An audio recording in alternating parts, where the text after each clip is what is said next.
Psalm 50, a psalm of Asaph.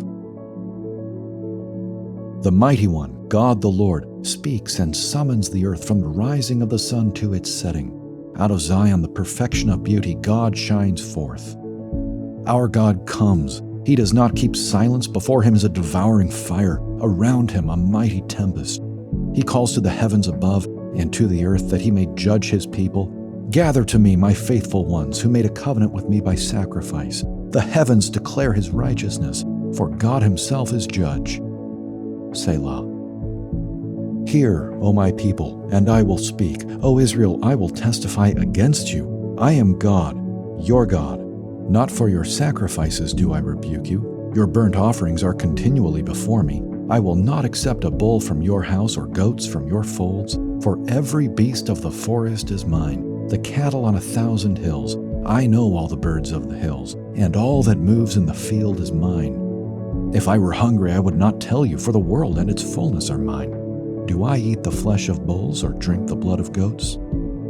Offer to God a sacrifice of thanksgiving, and perform your vows to the Most High, and call upon me in the day of trouble. I will deliver you, and you shall glorify me.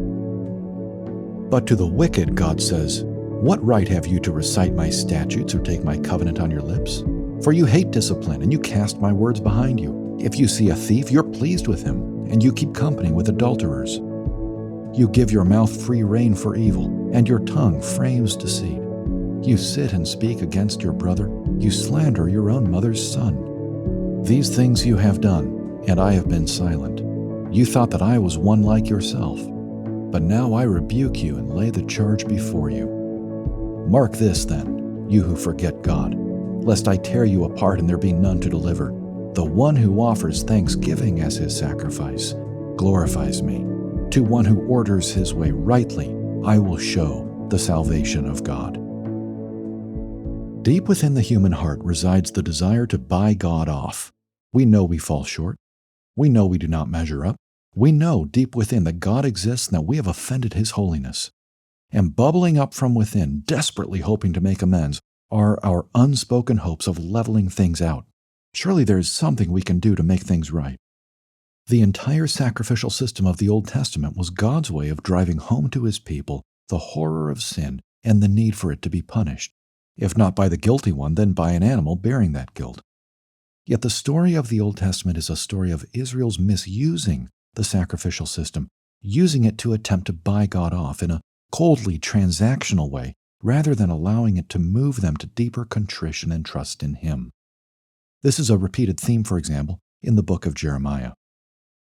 The burden of this psalm is that the sacrifices that are misused to appease God are already God's. We can never benefit God. He can only benefit us. God does not want empty ritual. He wants our hearts. God does not ask us to give him gifts.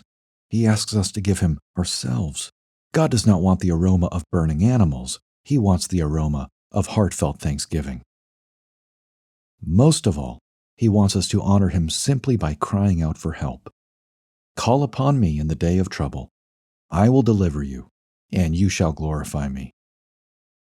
We glorify God by being delivered by him, which reminds us of the deepest reason for the sacrificial system. All of the sacrifices were anticipating a final sacrifice that would truly take away sins. Every priest was preparing for a final priest who would never die. All of the offerings were fulfilled in a final offering put forth once and for all. We dare not try to buy God off. God has taken care of everything himself in his own Son.